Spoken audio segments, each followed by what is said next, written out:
எஸ்பிபிஓக்கான exam டேட்டை அஃபீஷியலாக SBI வெப்சைட்டில் publish பண்ணியிருக்காங்க.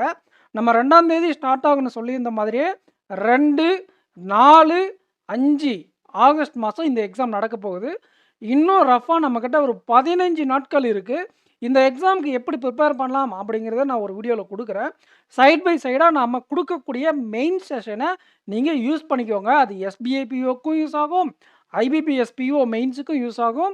இன்றைக்கும் நான் வீடியோ அப்லோட் பண்ணிடுவேன். இன்னும் கொஞ்ச நேரத்தில் எடிட்டிங்கில் போயிட்டுருக்கு. எடிட்டிங் முடிஞ்ச உடனே அப்லோட் பண்ணிடுவேன். ஸோ நீங்கள் மெயின் சீரீஸ்க்கு சப்போர்ட் கொடுங்க. நம்ம ஐபிபிஎஸ் பிஓ மெயின்ஸ் முடிகிற வரை இந்த hard level DI application sum and ரீசனிங்காக ஒர்க் பண்ணிகிட்ருக்கேன். கொஸ்டின் செலெக்ஷன்னால் கொஞ்சம் டிலே ஆகிட்டுருக்கு. அதுவும் கூடிய சீக்கிரம் வர ஆரம்பிச்சிடும். ஓகேங்களா? ஏன்னா எக்ஸாக்டாக லாஸ்ட் இயர் என்ன நடந்துச்சு எக்ஸாம், அதுக்கு முன்ன வருஷம் என்ன நடந்துச்சுன்னு பார்த்துட்டு அதுக்கு ரிலவெண்ட்டான கொஸ்டின்ஸை கொண்டு வந்தால் தான் கரெக்டாக இருக்கும். கொஸ்டின் இருக்குன்னு எதுனாலும் எடுத்து நம்ம சால்வ் பண்ண முடியாது இல்லைங்களா? ஸோ அந்த கொஸ்டின் செலெக்ஷனுக்காக தான் ரீசனிங் கொஞ்சம் தள்ளி போயிட்டுருக்கு.